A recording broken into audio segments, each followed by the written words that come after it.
Confidential. I'm Rodney Paul, and this is our September show. We've been doing this since October of 2020, so we're almost at 2 years, and thrilled to see such great turnout. I'll give you guys, I guess some folks are able to, 2 of the 59 of you have been able to participate. This is really, sorry about that. I hope we can get this working because we're going to be doing a photo contest a little bit later on. I'll give you guys another minute to do the poll, and we'll see. It won't be very representative, I guess. Again, I hope this is not like what we're going to be looking at nationally someday. So I did want to mention we are hosted by San Francisco City Guides. They generously provide us with their Zoom to do this, and I am one of their guides. There's a long story behind that, but I'll spare you. And then we have a web page that has show notes for this episode, and there's going to be some pretty cool things for you to check out there. So I'll encourage you to go there. It's also going to be where I post the recording of this. So we are recording right now, and this will get posted on YouTube by Friday. And I would encourage you to share that with everybody. Here is what we're going to be talking about tonight. So we are going to greet our guests. I've got some great guests tonight. And then a couple of updates on the Bay Trail, and one about this show, actually, that I'm really excited about. We're going to be talking about the East Bay Hills benefit hike that I just did starting Wednesday through Sunday. Then we're going to be talking about a wonderful section of Bay Trail that will take you straight to the Looney Bean. We'll find out what the Looney Bean is. I think it's a place you'll want to know about. And then we have a photo contest. And boy, I hope the polls work better for that. So it does look like only 2 people were able to participate. This, again, I just hope this is not what our country is coming to. Voter suppression in its very worst form here, but hikers very well represented. You know, I guess this isn't terribly relevant to who's tuned into this audience, obviously, since we weren't able to get the poll working. Apologies for that. So I have some guests here. We have Jeron Davis, who is the proprietor of the Looney Bean. It's a coffee cart in a really amazing location. Bruce Bayard actually is not going to be able to join us. He is an amazing citizen activist with the Trails for Richmond Action Committee, and I'll talk about what he wanted me to talk about relating to this. And then we have Morris Older, who is the founder of the East Bay Hills Benefit. How are you doing tonight, Morris? Great. Just We're great. Really happy to have you with us. And I know you're also one of the officers for the Bay Area Ridge Trail. And then Charlie Bowen, who is the chair board for the Bay Area Ridge Trail, and also one of the organizers of this East Bay Hills Benefit. How are you tonight, Charlie? You may be muted, so we will. Go ahead, Charlie. I think you need to unmute. There you go. Okay, yeah, I'm great. I'm all recovered from 5 days of hiking in what started out decent weather and then got hotter and hotter until Sunday. But yeah, it could have been worse. I think Monday would have been worse, but it was actually, for me, even with the hot weather, it was really, really fun. So one of the things we do on the show is we've always talked about Bay Trail cred, where people have been on the Bay Trail, but we also are starting to talk more about Ridge Trail cred. And I will be showing both of those. Here's Bruce's. Bruce's is impressive, but he's not with us. Lee, you have seen much, but not all of the San Francisco Bay Trail. No, not quite yet. Still trying hard. We need to get you out there, although you have plans to explore some other places in the next month. Right. So that'll be exciting. This is mine. I've actually done the entire Bay Trail, but I'm kind of on my second go. I made myself start over. But this is my Ridge Trail cred, which is not nearly as impressive. And a question that I was asked by one of the people I met this weekend was, are you going to circumnavigate the Ridge Trail? And as soon as I heard that question, I realized that the answer kind of needed to be yes. I think I am going to try to do that. So that was just one of my many takeaways from my experience this weekend. Morris, you just told us you've done about 80% of the Ridge Trail. And you also told me you're not being too dogmatic about it.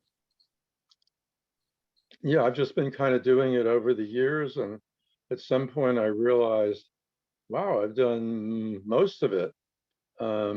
Maybe even like 80% of it or so. And I think gradually I'll get there, but I'm not making it like the focus of my life at this point. The sections that I haven't done are way south and way north, and they're a little difficult to get to. Well, I need to do those too. So maybe we'll do them together or something. And it's Maybe. this good lesson that, it's great to have these goals, but they don't kind of rule us. But Charlie, you have circumnavigated the Ridge Trail. And when did you do that, and how did you do it? I did it. There were two friends. There was three of us. We decided we all wanted to do it. And that was in 2017. And I'm probably the least goal-oriented of the three. So I was willing to do it however long it took. But the others were sort of wanting to do it in a year. However, in September, one of our people broke her ankle. So for the fall and a little bit into the winter, we took a break and we finished in 2018. But at that time, there were just 375 miles of the whole Ridge Trail route completed. And now it's in 2022, there's 400 miles. So we've got to figure it out and get back and do the 25 new miles sometime. They keep moving the goalposts on us, Exactly. They move it. Yeah, you do. You're a great hero for a short amount of time, and then, yeah, whatever. But it's a good problem to have. Yeah, it was fun, and we did it. Every segment, we did it in the easiest possible direction. So we looked at the elevation and always went from the high end to the low end, because that's how I roll. Yeah, why not, right? Yeah. Well, some people are more goal-oriented. So did want to go over a couple of Bay Trail updates. One, some of you know this Bay Day challenge is going on this month from Save the Bay. They want to encourage people to do 30 miles. And so, what I did was I uploaded my my Strava information on this past this event that I did, but those actually weren't Bayfront miles. So I think it still counted them, but they probably shouldn't count. So I am going to do my 30 miles on the Bay Trail starting tomorrow. I will be doing some tomorrow for sure on my bicycle. And you go to that website and you can log it. There's no cost involved. It's just something they do to get people more connected to the San Francisco Bay Trail. But let's jump into this topic. 20th anniversary of the East Bay Hills Trails benefit. And I want Morris, tell us, like, how did you're the founder of this thing. What led to this thing getting off the ground? Well, I'm still part of the Tilden Wildcat Horsemen's Association. And our group had kind of gotten a little stale, and we were wondering, well, we got to do something new. And we looked back to this 7-day, 140-mile ride that the California State Horsemen's Association used to do in the late 70s. And we said, well, let's do something like that. So we started with 4 days, and then the next year it was 5 days, and the next year it was 6 days. Everybody was having such a great time. And, we used some of the same sites we're using now for camping. And, we wanted to introduce people to the trails of the East Bay, because our great-grandfathers and great-greats in the Depression, voted to tax themselves in order to start the park district and save the land that we now walk on. And we think it's pretty spectacular. And the same thing kind of happened all around the Bay. And then somebody had the idea to link it all up as a ridge trail. And we're very, very fortunate in the Bay Area. We wanted to introduce the trails of the East Bay to people who haven't experienced them and don't know that they exist. And also, after the first year, we realized we could raise money for the Ridge Trail also. And then we expanded that to raising money for other trail projects. In 2008, we decided to, well, we have these camps. Why don't we have hikers also? And so we now have a 5-day hike and a 6-day ride. And every year people get out, they share the camp. They go on somewhat different trails on some days and some of the same trails on a couple of days when we move from camp to camp, and get to know each other and have a great community and really enjoy it. And so now it's been going for 20 years. And so the way it works is you just kind of you show up on the day one with your stuff, and you're going to be there's going to be 5 days of hikes, a short hike and a long hike for the hikers, and then of course the equestrians are doing their own thing. And then you change camps. There's 3 different camps. So we started on Wednesday. On Friday, we moved to the Joaquin Miller Park. In fact, I'll go back to the map. So we started here in Tilden. So days 1 and 2 were in Tilden. Day 3 and 4 was at Joaquin Miller. And then day 5, am I getting that right? Something like that, was at Lake Chabot or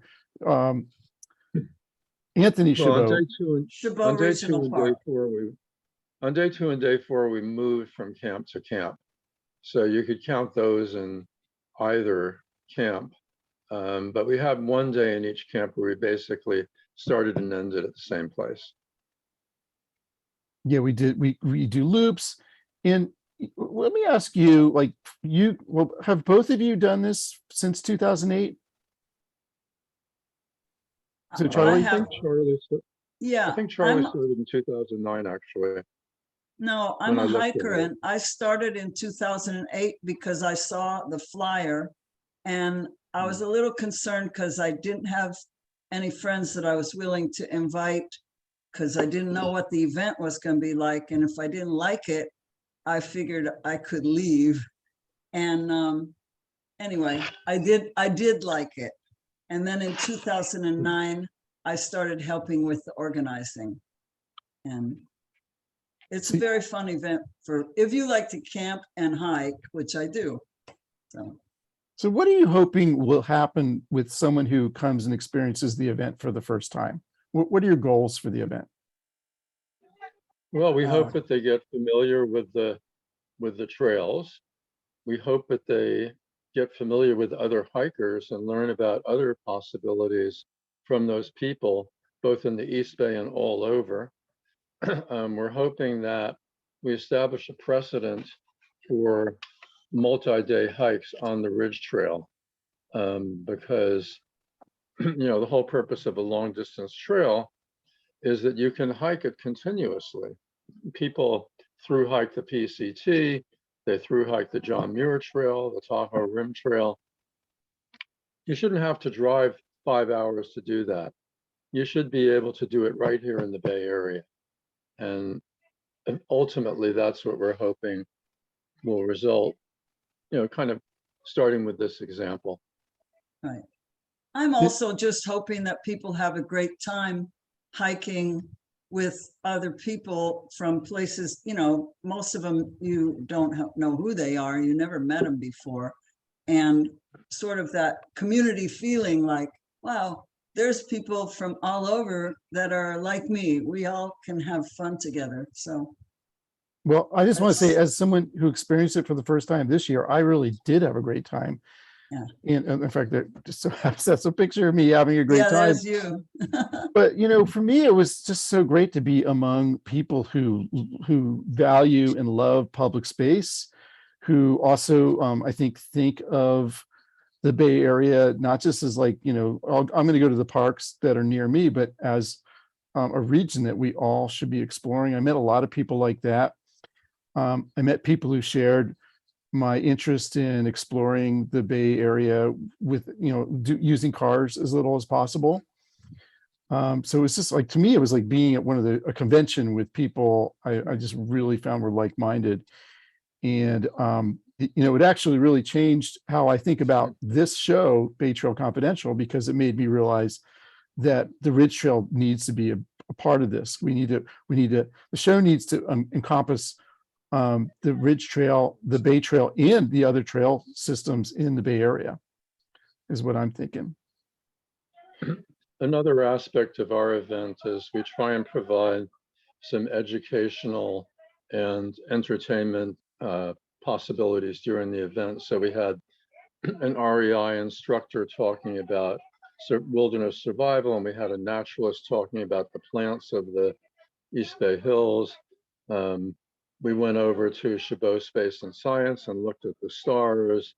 And so each year we arrange a number of programs like that, people talking about through hiking on various other trails and how trails are developed from concept to reality on the ground. A whole range of topics are covered that people kind of are able to learn from and learn to appreciate trails a whole lot more. Yeah, I mean, I'm looking at these pictures and I'm thinking like all the great experiences. Do you guys, what was like a favorite experience that each of you had doing the event this year? This year. Well, I have to put in a plug for the food. These volunteers, mostly from VOCAL, Volunteers for Outdoor California, an incredible organization, cooked us amazing breakfasts and dinners every day. So for me, that was a big plus. But It was good food. I didn't know what to expect with the food, and I'm pretty food oriented, so I was really pleased and impressed. Also, they were really fun people. Yep. What about you, Morris? Well, I kind of liked that this year we had an emphasis on naturalists and nature. So we had naturalists leading or going on a couple of the hikes and explaining what they were seeing and giving insights into the plants and how they've been used for centuries in the East Bay and elsewhere. And we also had a speaker at night, talking about the same thing. You showed a picture of one of them just a minute ago. Yeah, Alan Siegel, who Right. he's holding some mugwort. We all learned about how mugwort could help us have better dreams at night. yeah. And the other thing about Alan Siegel that was cool is he actually lives near me. I didn't know him, and so I'm going to be able to connect with him on some local issues that actually involve trails in my town of Kensington. So a lot of cool things happen from this. Now, this happens to be a couple who I guess they've been doing the event since the very beginning. Is that right, Morris? Yeah, Yes. that's Sandy and Bill. They started hiking in 2008, and every year when we go near their house, they provide root beer floats to everybody in Diamond Park on the hike. Yeah, that was great. Another favorite. When we had friends of Salsa Creek talking about it also, explaining about all the habitat conservation work they've been doing. It kind of deepens your appreciation for what's going on throughout the region, and all the efforts that are being made. Like there's so many people working so hard to conserve, to do a better job of stewardship of our region, and you get to find out the details of that from doing this, and you realize that it's not like magic that makes places like Tilden Park or Joaquin Miller Park or Anthony Chabot Park happen. There's a lot of hard work from East Bay Regional Parks, but also from citizen activists like you both. There's actually a great DVD available on how that was done in Marin called Rebels with a Cause. It talks about how they managed to save Mount Tam from development and also save West Marin from development. I highly recommend Rebels with a Cause. Yeah, I have seen that, and it's very, it just shows you what you can do if you're persistent. You don't take no for an answer, and you have like the long view. And I imagine many of the people joining tonight are citizen activists who have one cause or another. I'm working on a cause in my area it's pretty hard, and we're going to have to get ultimately probably of voters to approve funding for something that's not very easy to do, but it kind of gives you a sense of hope when you see other people doing it. You have role models you can follow. Do want to just say, we have lots of photos. We're going to have a photo contest a little bit later on with just some of the few pics I made, but I really appreciated people providing me with so many great photographs from the event, and it kind of gives you a feel for it, I think. So, we talked about like the lengths of the hike. So, if you're pretty hardcore, there would be something that would be like in the neighborhood of 10 miles. But there's also a shorter hike, and I did 4 longs and 1 short. I kind of cut myself a little slack, and I think I'll go back to that 3D visualization. I know I played it before, but it's kind of cool. That gives you a sense of kind of how the whole thing unfolds in the special places that we get to. On the hike lengths, we let people choose their distance each morning. So you can do the 6 to 8 mile hike or the 10 to 12 mile hike. And you can do a short one, and then a long one, and then a short one, or you could take a day off if you want to. Yeah, my favorite was, there was a couple where you could actually even decide in the middle. So that was kind of helpful. Right. Yeah, and actually there were people who, who didn't, there's about half the group was doing it every day. We had maybe 35 people doing that. The other 15 people each day were just there for 1 day or 2 days or 3 days. So it's not even necessary to do all 5 days. Although the experience, if you do, is I think it's much greater.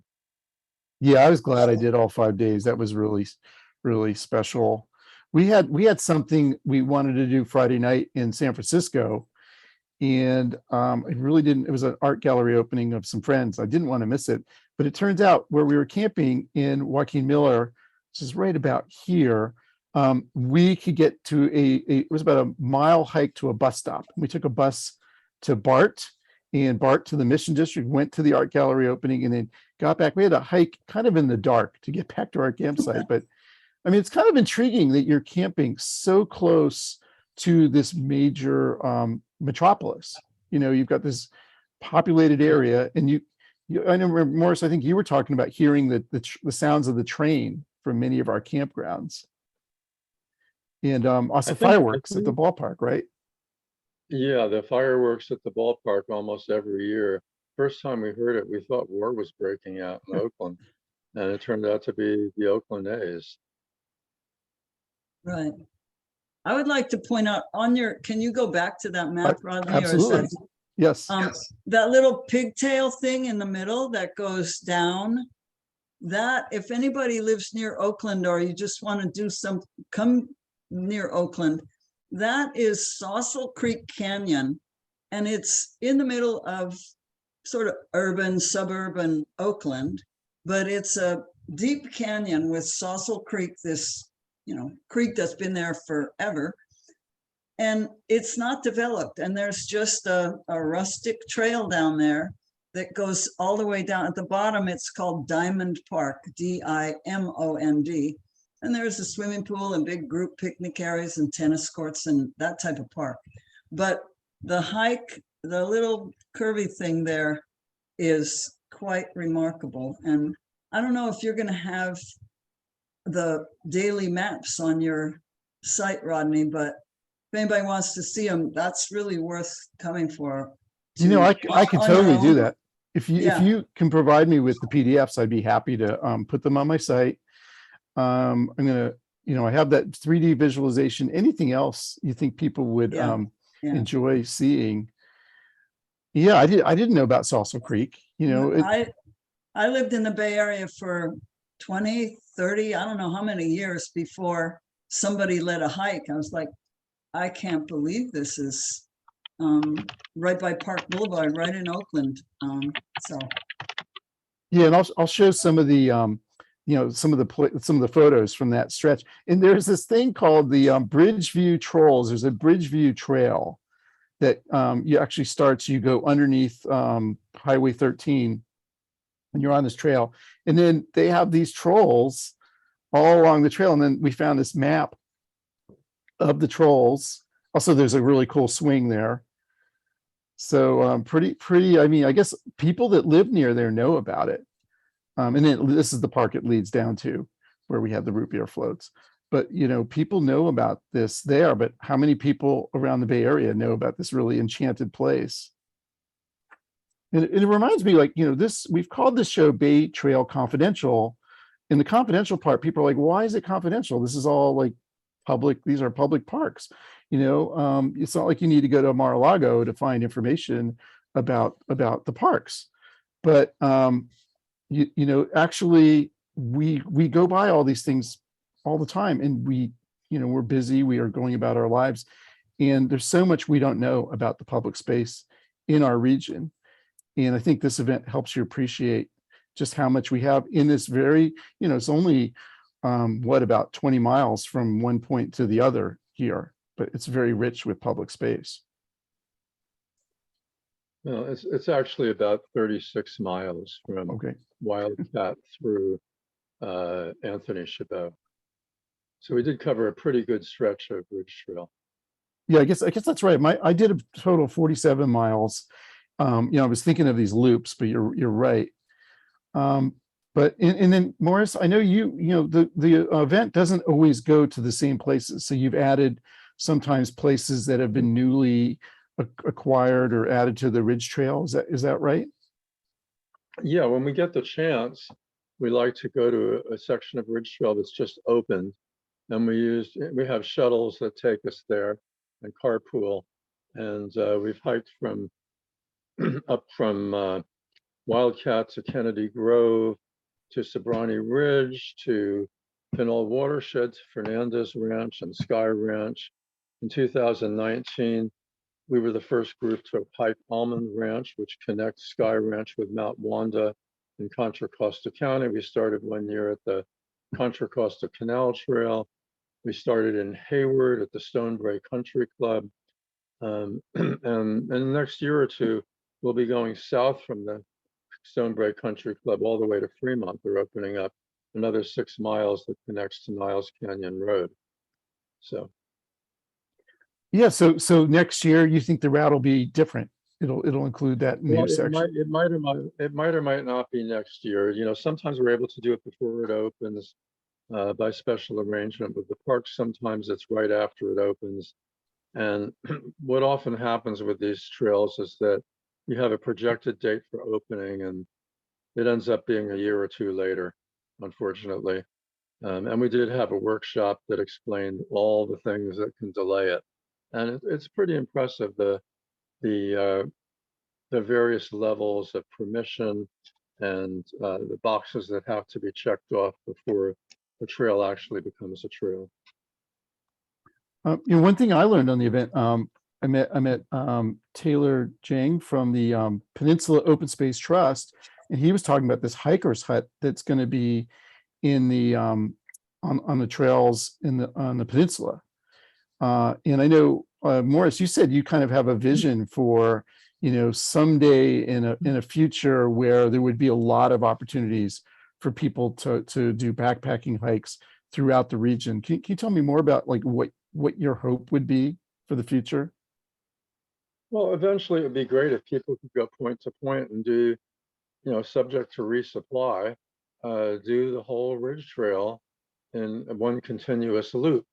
That kind of will require a campsite or a hut or a nearby inn or something like, you know, one of those every 10 miles or so. Right now, we have these 3 in the East Bay. There's a couple of hikes you can do in Marin that go 2 or 3 days. There's a hike they do in Solano County that's 2 days. There's one up in, I guess, Sonoma County that they do for 2 days.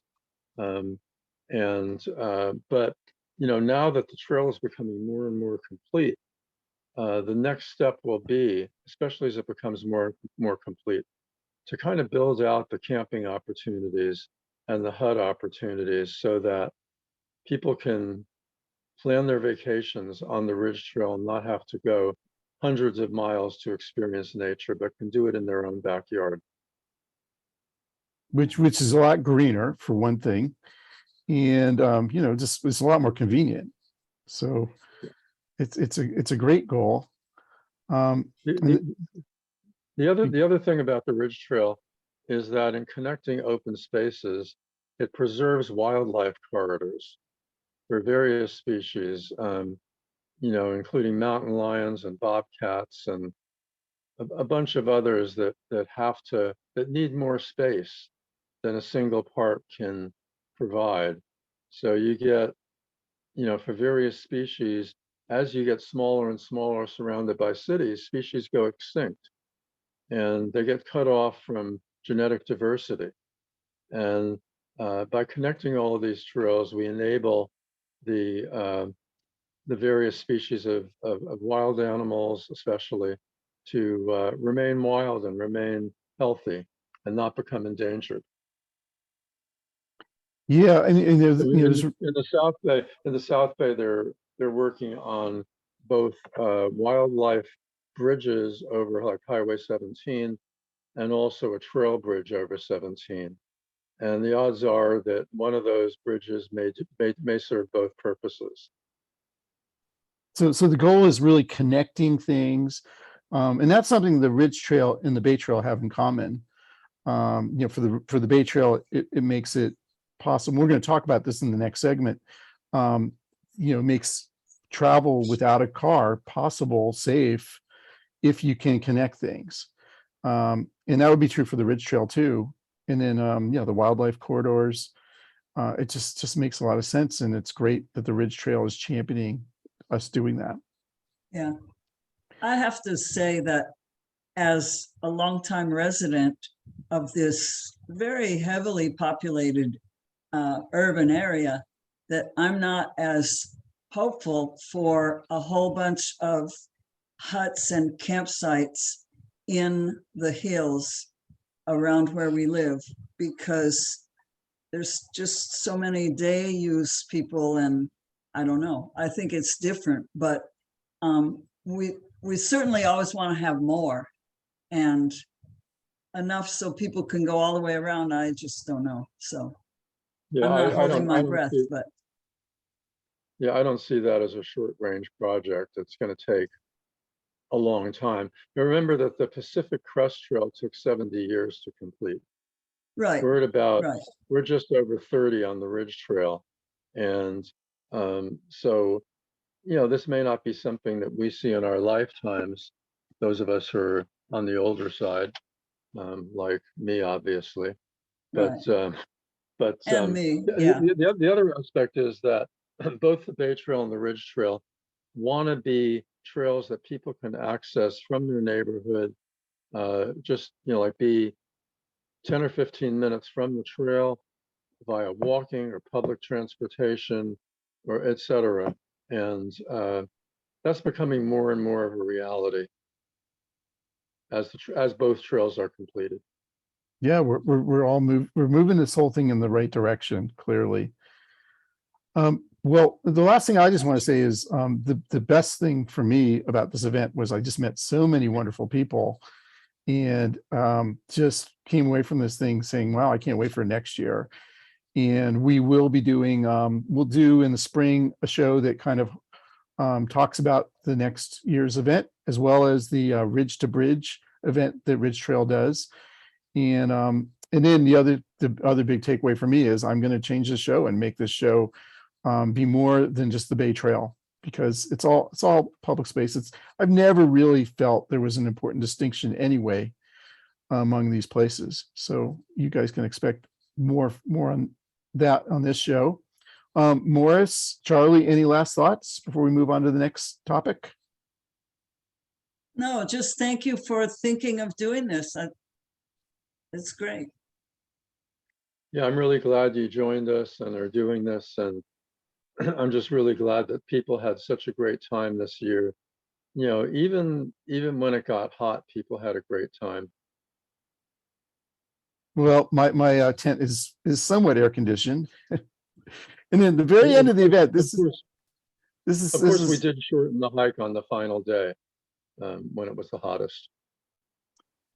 These are two sisters leaving the event, one of whom submitted photographs we'll be seeing. And then I love this guy, Eric, playing the banjo. He was keeping an eye on the gate at Anthony Chabot Park, and just was nice listening to him play. I enjoyed that.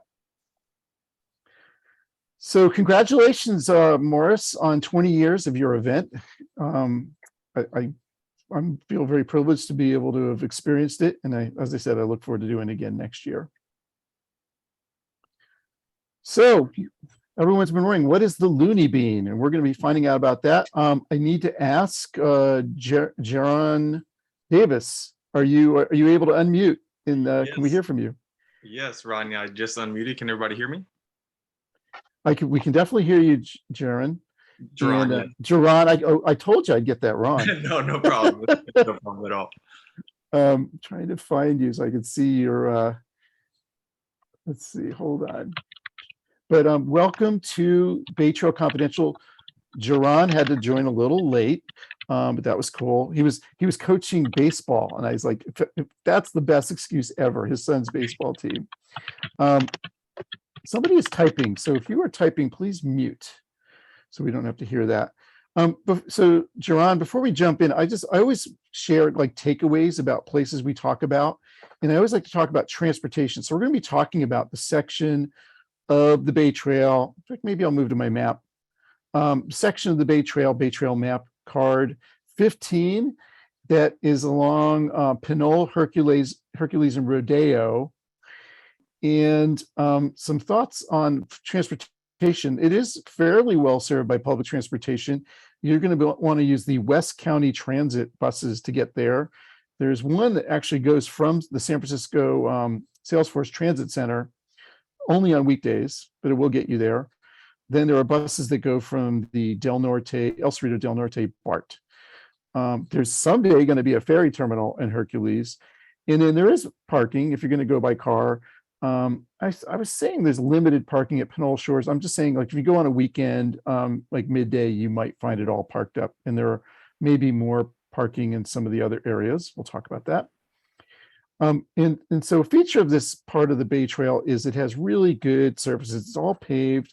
It would be appropriate for people of all ages and abilities, which means, you know, if you're in a walker, if you're in a wheelchair, this is going to be just fine for you. Some of it has some hills, but a lot of it's flat. It'd also be perfectly fine to take kids. I think taking a 10-year-old on a bike for this section would be fine. And there is a small section that is shared with cars, but even that I don't think is very hazardous. There's an amazing bridge over the railroad tracks near Pinole. It has great views of the bay, and there's an opportunity to connect. We were just talking about this with the Ridge Trail topic. If you can connect Point Pinole to Point Wilson, which we'll see, that would actually provide a link from the Bay Bridge almost entirely to the Zampa Bridge up in Vallejo. There's another gap there but it's a much smaller gap that would need to be closed. And then this is where the Looney Bean fits in, Jeron. The Rodeo Marina is just an enchanted location. I'd never been there before. I just loved it.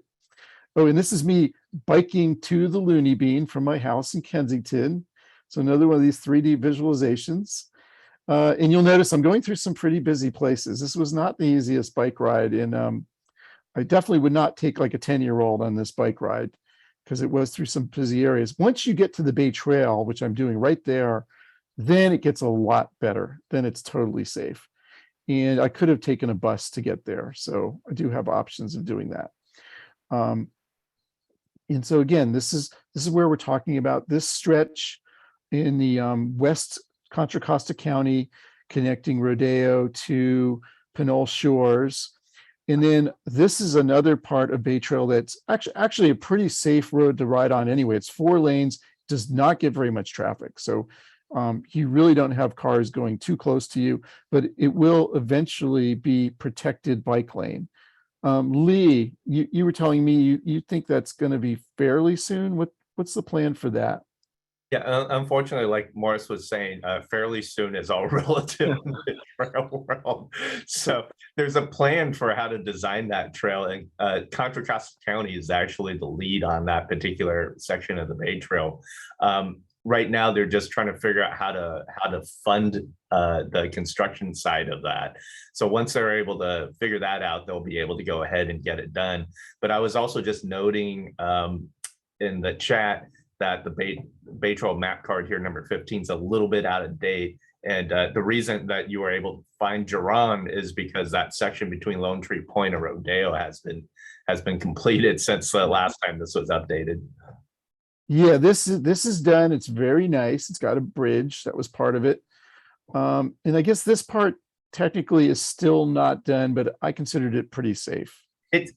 Yeah. So the reason that it's still marked as not done, the city of Hercules actually put in a temporary section of what they're calling trail there, and it is safe for people to use. It just doesn't quite meet Bay Trail standards, so we're not able to kind of call it complete yet until they finish the final version of it.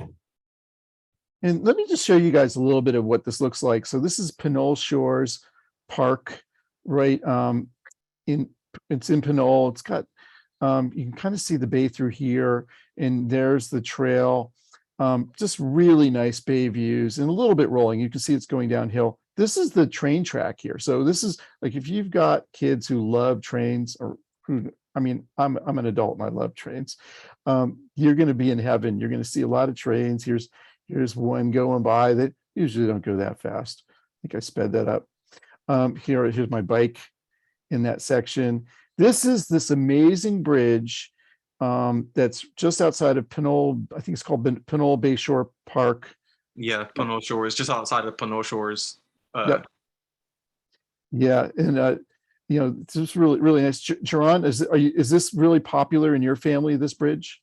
Yeah, I actually live right on Pinole Shores, so I can literally, if I wanted to, I can bike from my house to my coffee cart. And this section of the trail that they finished, this nice long, it is kind of two bridges that they made on that trail, a shorter one and then this very long one when they were able to expand. And this bridge is very cool to walk across very slowly, so you can see all the wildlife and the birds that are in the estuary space there. Yeah, it's funny. On the East Bay Hills benefit hike, I met the East Bay Regional Parks person who oversaw the building of this, Sean Dugan. And it's funny because he came on this show and talked about this bridge like a year and a half ago, and I'd never met him in person, and then I got to, and what a great thing to have accomplished. Here's like a view from that bridge. This is great for watching birds and trains. This is there's a really cool house in Pinole that's like this historic mansion. You can't really go in there, but it's just cool to see from the outside. Do you know anything about that, Jeron? What's going on? Right now they've kind of secured that building kind of pre-COVID. I think just kind of some funding as far as taking care of it is kind of stopped. I don't know as much about it. It's just one of the older historic buildings in Old Town Pinole, which is still full of old historic houses that were mostly built after the earthquake. There's a couple of houses that were still there pre-earthquake, but there's a lot of some still old Victorian places that were built, right around 1906 and after. Yeah, it's very cool and definitely worth checking out. So it's got a few more pictures of kind of heading towards. We're back to the bridge. Here's another bridge. Is this the other bridge you were talking about? Yes, Jeron? that's a smaller bridge right before you get to Rodeo. Yeah, it kind of connects. Connects Pinole to Hercules. Hercules to Rodeo, kind of. Yeah. And then you go by this place called Victoria by the Bay, which is a new development, but it has this really trippy park with these obelisks in it, which I just found really, really interesting. And it has, the other important thing is it has a park with a very nice bathroom and drinking fountains. And everyone who knows this show knows that I'm really into like places that provide those amenities. They're important. This is all getting you to the Looney Bean. So we're getting closer, and there'll be trains going by. If you go at the right time, if you go like later in the day, there's going to be a lot of like Amtrak trains going by. And then this is Lone Tree Point. So we're getting really close to your neck of the woods, Jeron. Yep. And then here we are. So this is kind of the Bay Trail is coming into Rodeo. And this is the thing I didn't know about. So there's this railroad bridge and there's the Rodeo Marina over here, and it's private, it's privately owned. And you're not supposed to go in there unless you have a reason, but you're going to now have a reason because you're going to want to go to the Looney Bean. And so you'll see this, this is what the marina looks like when you're coming in. You'll see the your Jeron, this is your coffee sign. And you'll go left. And then you're there, you're at the Looney Bean. And so Yep. you, how long have you been in this location? I've been there since March. We opened in March, and we are open Thursday from 9 to 1 p.m. and Saturday and Sunday from 9 to 2. And unless there's special events, we'll stay open until 4 or 5 or 6, kind of depending on what's happening for the day. And what has like surprised you? You've lived in this area for a long time. What surprised you about this location? Well, quite honestly, I've lived in the Pinole area since about 1994.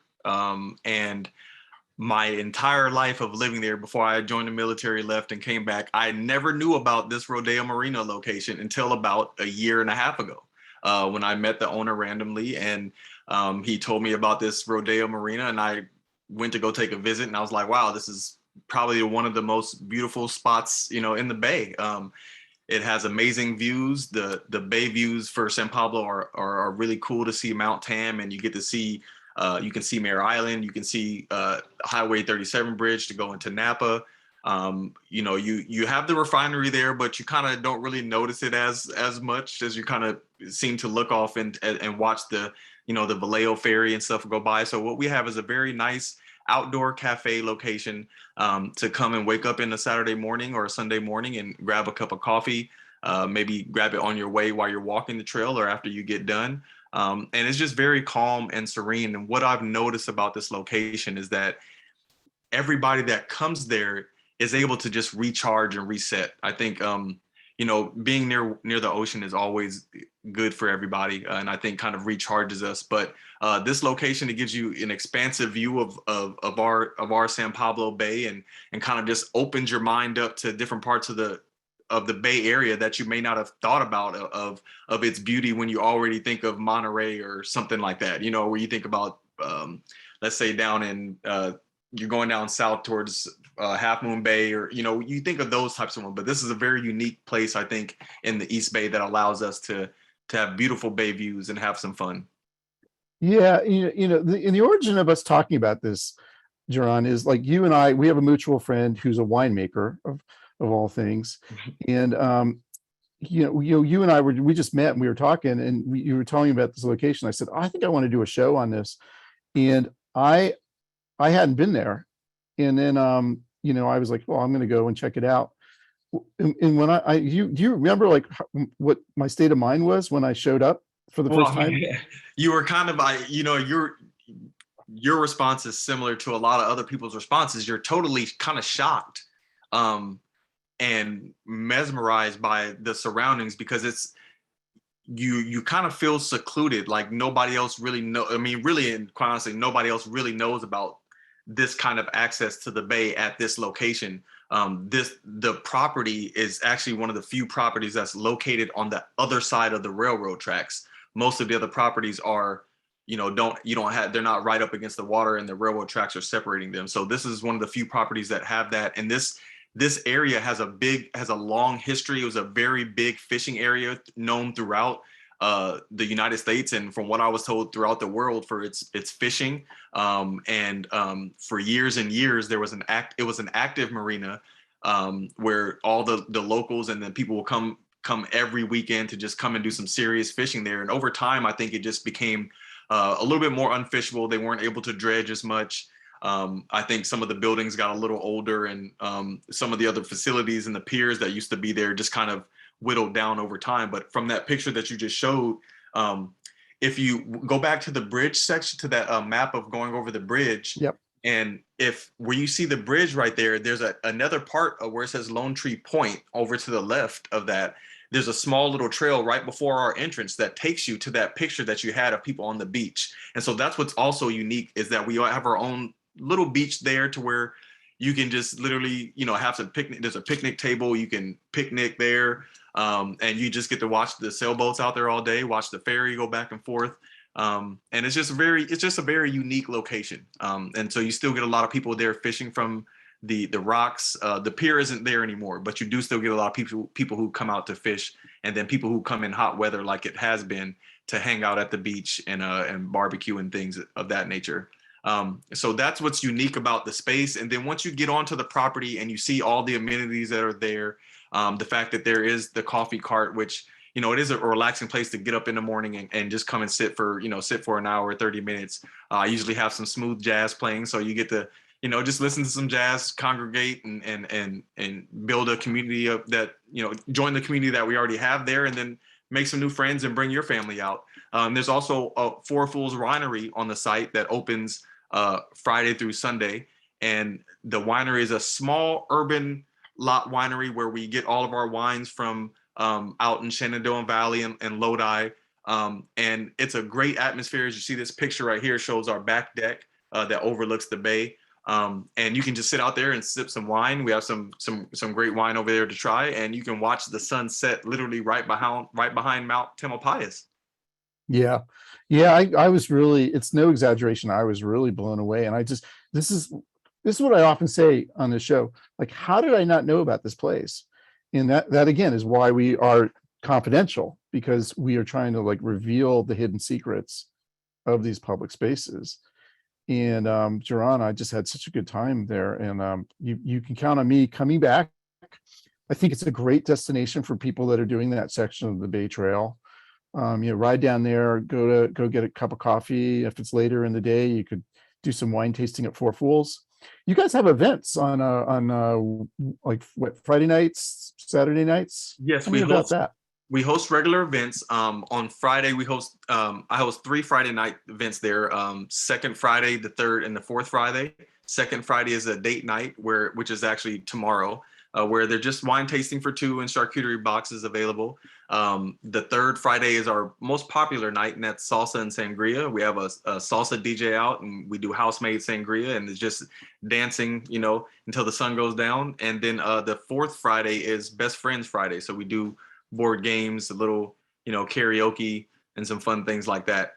And on weekends, the events really vary. It can be anything from a small vendor market. It can be musicians coming in. It can just be just a food, like we'll have an oyster person pop up and just do, you know, barbecue and grilled oysters. So it just really varies on the weekends. You just have to kind of check the calendar and see what's happening. But typically, no matter what, they're open on weekends, and to just be able to come out and sit for an hour or two and relax is a good way to just stay local, or if you're not local, to go to a destination and be able to hang out for a couple hours without having to just turn back around. A lot of times we have food vendors on site, and then the days that we don't have food vendors on site, it's usually not a problem just to, you know, grab some food from somewhere or bring something to be able to snack on in our outdoor areas, which we have, I mean, so much outdoor space for you to find a nook and cranny to relax in. Yeah, and you can also walk around the marina, which is fun. Yes, yes, So, definitely. The only thing you can't bring is your own wine. yeah, well, you don't need to, right? Yeah. And you can bring your own lunch, and I would encourage you to do that. But think, you know, these are private businesses. You're a small business owner on the Bay Trail, and so I think if you do that, you should be get yourself a coffee drink. Yeah, I appreciate it. And we do full service coffee, espressos, lattes, iced drinks. We do espresso Sundays. So you know, we're there just to give everybody their caffeine jolt that they need, and just a place to relax and enjoy the views, and just interact with our community and grow our networks. I enjoyed mine, and this is not a show. I know it sounds like an advertiser, but I just had such a good time. I wanted people to know about this. So Jeron, thank you so much. Do need to move on because we're getting close to 8:30. I did want to just show like this idea of connecting Point Pinole to Point Wilson to Pinole Shores. This is what we're really talking about here. It's probably a subject for another show.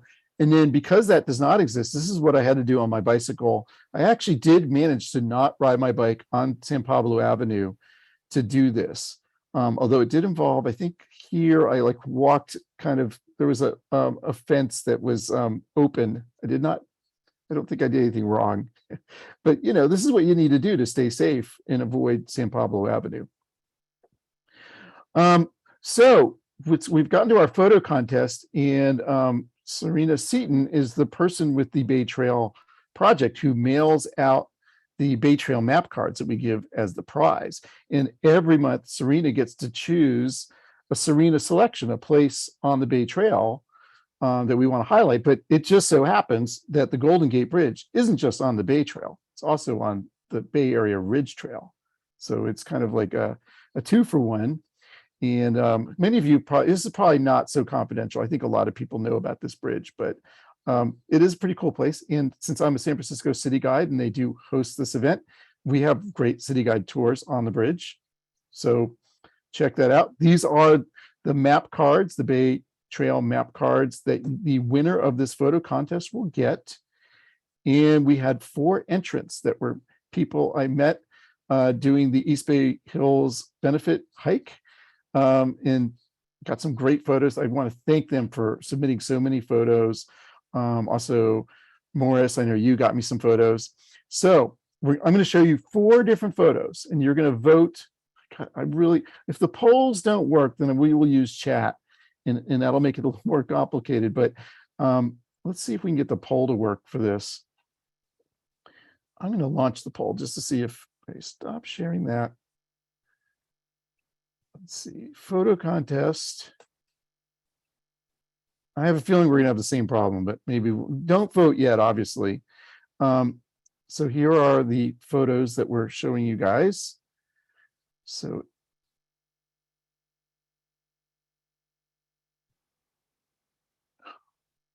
I got this thing blocking my screen. So 4 photos. Here is the 4th. And then I'm going to go back through them again. So here's photo A. Here's B. Here's C. Here's D. This gives you a chance to see all of them. And then tell me if, in chat, is it preventing you from voting? Because I don't want that to happen. And I'm gonna have to figure out what happened to my poll. I'm sorry that didn't work earlier. I was a software engineer, so I always think I'm not gonna have any technical problems. I'm gonna figure that out. Good, voting is working. So Voting is working. So it's like the California version of voting versus what we may be seeing in Texas or Georgia. And if anyone's connecting from Texas and Georgia and is offended, good, I was going to say, don't be so nasty. Maybe there's people there that care also. Well, there are, but they're being disenfranchised. I guess that's my point. Oh. But whatever. Good. So everyone's able to vote. I'm seeing votes coming in. I'm going to give you guys another. I'll give you another 20 seconds. Is that reasonable? 20 seconds to vote. Is anybody not able to vote? I'm seeing some numbers from people, so maybe you guys cannot vote. Okay, so if you cannot vote, you can send me your vote, and I'll just add those. But use a letter. Don't use a number. I see two twos, which I guess would be B's. Right.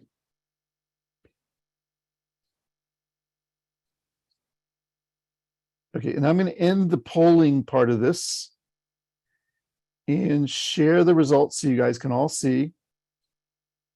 And then we will need to add some of these votes. So I see 2 B's. So that makes it really close. 17 for B, 18 for D, 10 for C. And someone's asking why only 46 votes for 72 people. That's, I don't know, maybe some people are being more passive. Some people have probably sort of, Not at all. gone to their kitchen. Okay, well then, going once, going twice. I am going to close it and declare D the winner. And the winner is Linda Liu. And it does nicely capture kind of the we did spend a lot of time in the dark. And anyway, congratulations, Linda. You're going to get your Bay Trail map cards. And Linda, we'll get her address, send that to her. I do want to thank everybody who submitted photos. These are the people whose photos I was showing on the program. And then we always end with happy trails. Seems particularly fitting since we had horses on this thing. Oh, can you guys hear that? You probably can't. Hold on. You couldn't hear that because I didn't share my sound. Happy trails to you. Hopefully you're hearing that now. We meet again. Happy trails to you. Keep smiling until then. Who cares about the clouds if we're together? Just sing a song and bring the sunny weather. Happy trails to you until we meet again.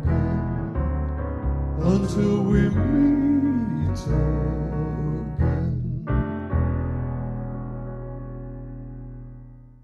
And this is the time when we first we say some thank yous.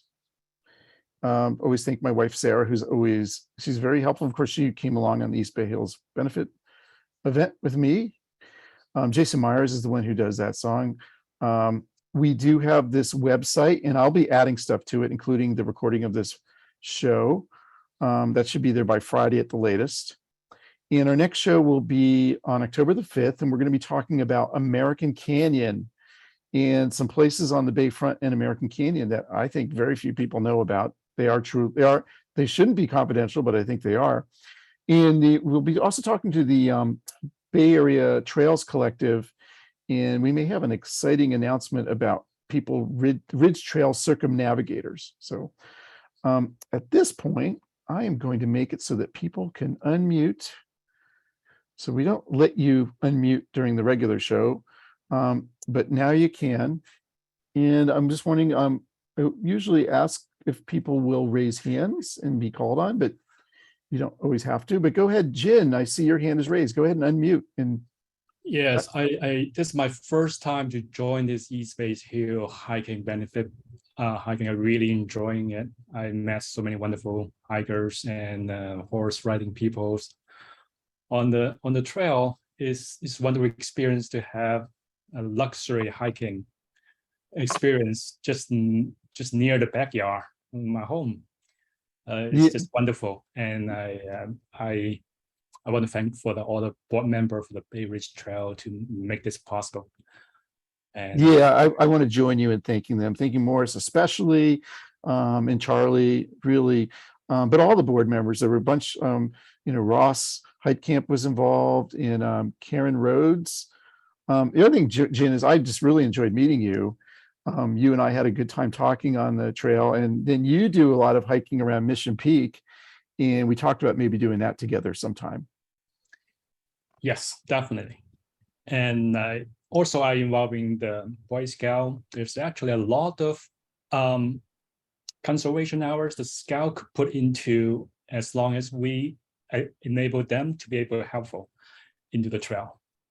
Yeah, I mean, that's a good point. Is like one of the things you learn is like we're all invested in this, and we need to support one another in what we're doing to protect these places. Other folks want to unmute, say a few things, ask a question for either Charlie, Morris, Jeron.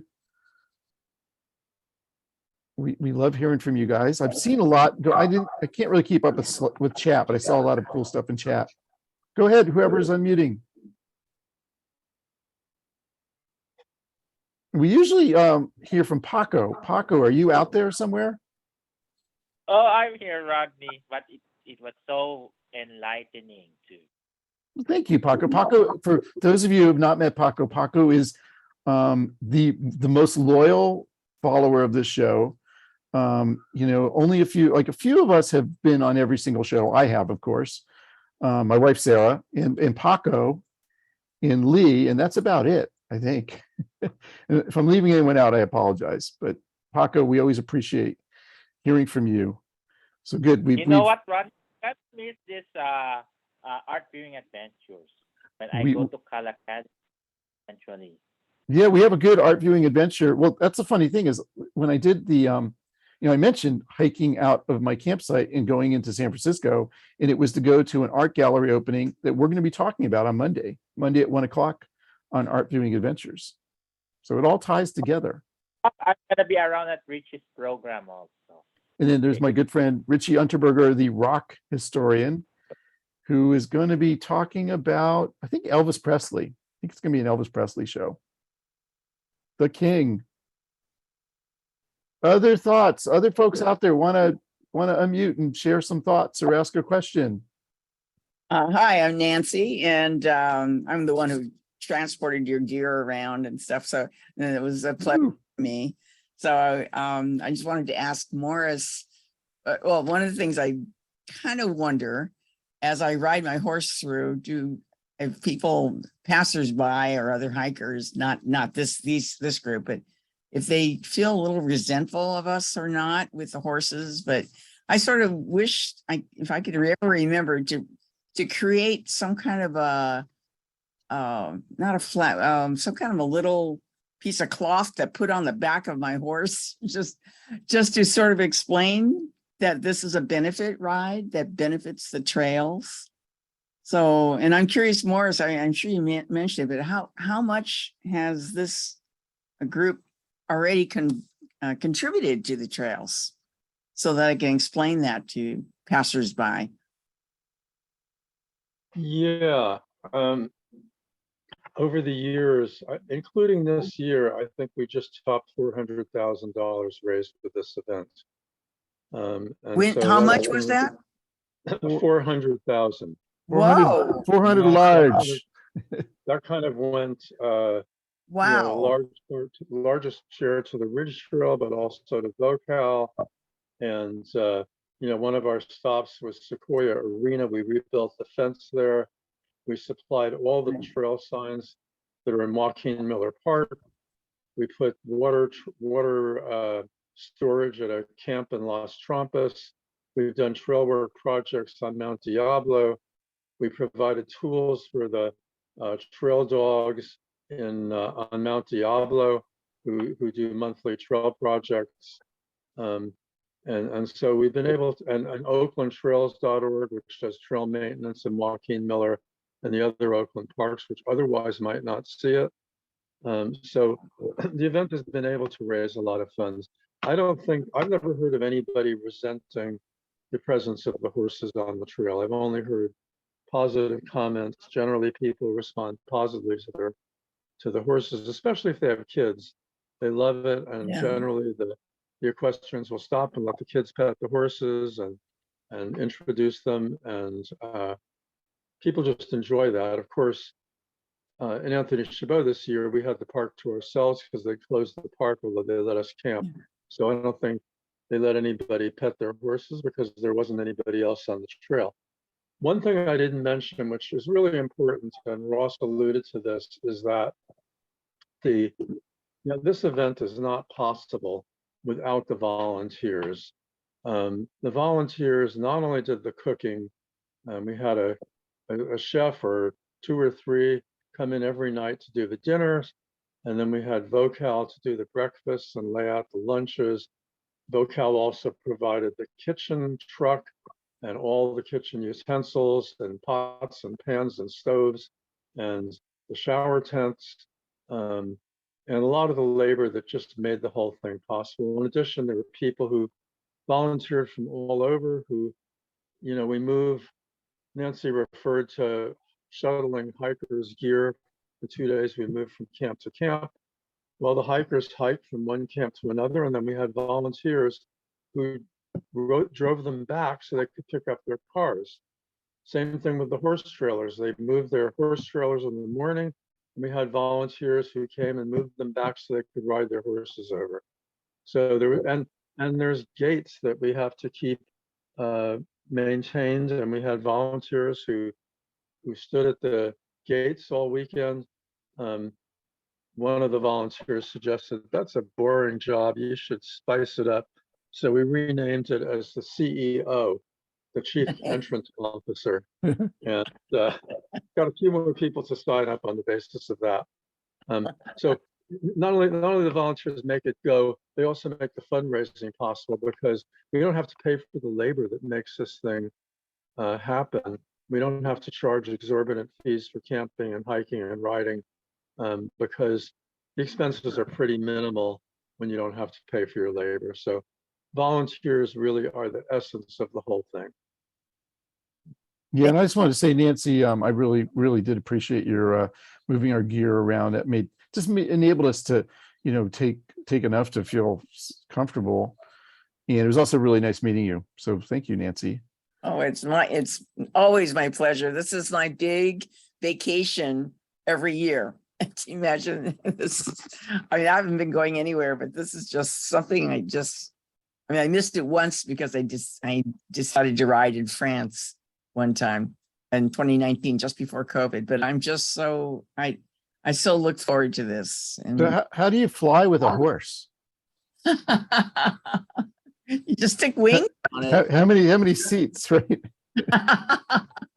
No, I use their horses in France. Yeah. First for me to ever do that. I have friends who have flown with their horses. It takes a very big portable stall that they load on the airplane. And these friends have gone and done international competition on horseback, most of them doing endurance riding 100 miles at a time in the world championships. Nancy is unique in that she volunteered in advance to shuttle the gear. Every year we get a volunteer or two to do that, but this is the first year that somebody actually volunteered in advance to say, you can use my trailer. Like 3 weeks before the event, she volunteered. Well, I did it before last time. That when was that? Anyway, the previous time that we moved.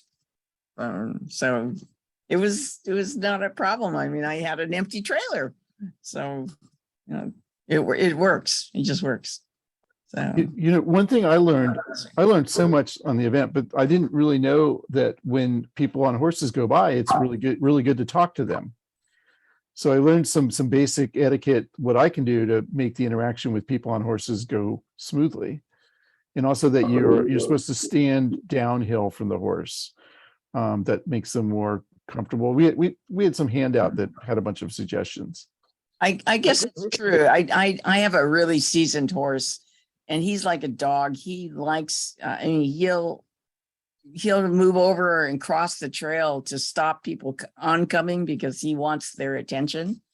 He wants to be petted. And but I do volunteer patrol for Sonoma County Parks. And he's really great for PR because that's his favorite thing. His favorite pace is to stop and get petted. So, and is your horse on the Bay Area Ridge Trail sections in Sonoma? Parts of it, yeah. Oh, yeah. So when I do my circumnavigation legs there, I'll have to look for your horse. Yeah, he's black. Uh-huh. But I do mostly the county parks, so I'll be on those kind of trails. So they may not always be on those ridge trails. But yeah, it's great. So I just make sure that he's used to everything. So nothing bothers him. So, but I understand that's nice advice that you stand down. I never heard of or the lower part, like the downhill portion side of the trail, something like that, so that they don't think you're a predator. But I don't care because if a bicyclist comes and is polite enough to stop, I let them get to know each other, and usually the bicyclist has a great time petting and getting to know a horse that wants to meet him. So not all horses are going to be like that, but that's how I use my horses. I want them to be sociable. So yeah, In So the it's, literature, in the literature we give the hikers, we have a page on if you meet a horse. And a lot of the horses are really well trained, like Nancy's, but others, you know, can react to things that seem really strange to them, and they can yeah, see mountain bikers as predators, and dogs can be really disruptive. Somebody asked if I knew Jim Steer, and I want to reply to that because I did know Jim Steer.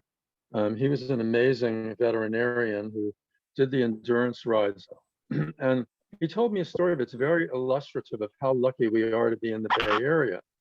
When he was 16, he used to saddle up his horse on Saturday morning and ride 70 miles to a friend's house, and then on Sunday stay overnight and then ride 70 miles back to his house.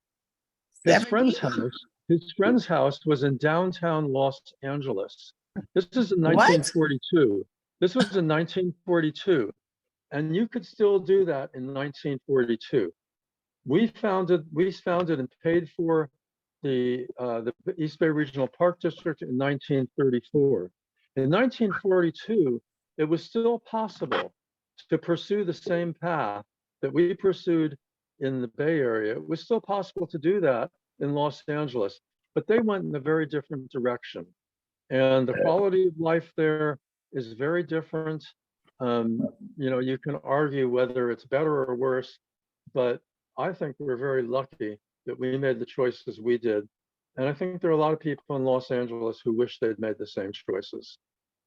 He was a wonderful man. And I worked for him when I was in high school on the weekends in his vet practice. He was, I only met him briefly, but he helped organize the Point Reyes to the Bridge ride, which I did twice. And it was sort of like this ride where it was 3 days. And it was one of the furthest points out of Point Reyes. We crossed private property and landed up, well, there are like places where we camped, and they moved our vehicles. We paid $80. They moved our vehicles for us. And so we would get to the next campsite and our rigs were already there. It was really amazing. And then each night there was dinner, and then there was a dance. Had a band and everything. So it was absolutely amazing. And at the very end, we took our horses to this one point, and they took a Polaroid shot of us with the horse with the Golden Gate Bridge in the background. So this is a long time ago, but Jim Steer organized that. It was really great. It was just great. I wish they'd do that again. I think it's just really nice that, you know, Morris, you've brought together the hikers and the equestrians, and that we've really been able to benefit and learn so much from each other's company. You know, it's a real special aspect of this event. Kind of brilliant that you thought to do that. It wasn't entirely, it was kind of a necessity, because we had a guy, Bob Cooper, who was on that 1975 to 82 7-day ride that the California State Horsemen's Association did. And he outfitted his horse trailer. After cleaning it thoroughly, he outfitted it to provide a kitchen for our event, and loaded it up with pots and pans, and he bought 100 dishes for everybody and put the stoves in there. By the time he was done, it weighed more than if he had 2 horses in it. And after about 7 years, he got tired of doing it. And he said, I can't do it anymore. And Volunteers for Outdoor California had just started at that point. And we were able to get their kitchen because I was volunteering with them. They do full weekend trail building projects all around the Bay. We did them this year in Moraga and in Sanborn County Park and up in Napa and San Francisco. We've got one coming up in Anthony Chabot Park in October. And so they had the kitchen to feed 100 people. And when we did that, you know, it just kind of, we'd actually started the hikers the year before that, but it all fit together really, really well. So kind kind of serendipity. It just all worked out really nicely. And continues to. Cool. Anyone else want to jump in and say a few things?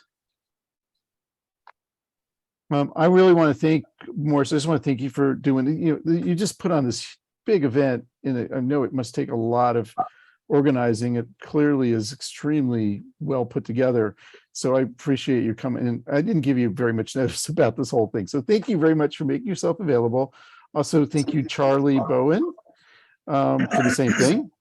And Jeron Davis, Jeron Davis. I keep getting that wrong. Jeron, thank you. I enjoyed working with you, talking about the other subject. Anybody else have stuff they want to say?